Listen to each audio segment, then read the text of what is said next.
Well, I'm the third generation to live on our family farm, and Dad was born there in 1921.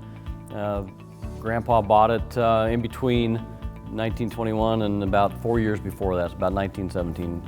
Grandpa bought this particular farm that we live on, and so we continue on with my wife and our two kids. First of all, after college, I came back to the farm, and one of my friends, Dad, he was involved in a member of the Soybean Association, and he asked me to join. And at that time, there was an Otoe County, Cass County organization, and got involved with that, and was eventually president and chairman of the county committee. Susan and I were fortunate to be selected as DuPont Young Leaders.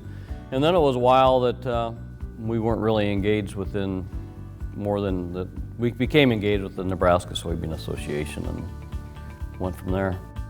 When I started as a director for the American Soybean Association, it really wasn't on my mind, I guess, to become president. I saw Bart Ruth and what a great job he did representing Nebraska and the American Soybean Association, and so way to go, Bart, because it takes a lot of time. I'm a big believer in commodity organizations and the roles that each one of those plays. I mean, there are, even though we raise corn and wheat and soybeans and cattle, there are still different policy aspects specific to each commodity or livestock. Now, somebody has an idea for policy, but they haven't ever been on the farm. They can't implement it. They don't know what the impact really is. So having farmers at the table to say, oh yeah, this is a good idea, maybe this isn't a good idea. Here's what's really going to happen if this policy is passed. And a lot of work and time can be spent on production and building your business, and then some bad policy comes into play and it can have a real devastating impact to the industry. So I think farmers get it.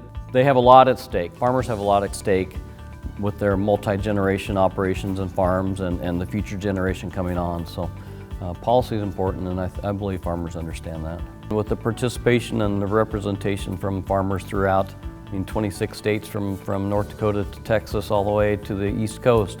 Soybean production covers a big area, and there's a lot of states involved when you're talking policy. Votes matter, and when you can cover that and influence those votes, that's important.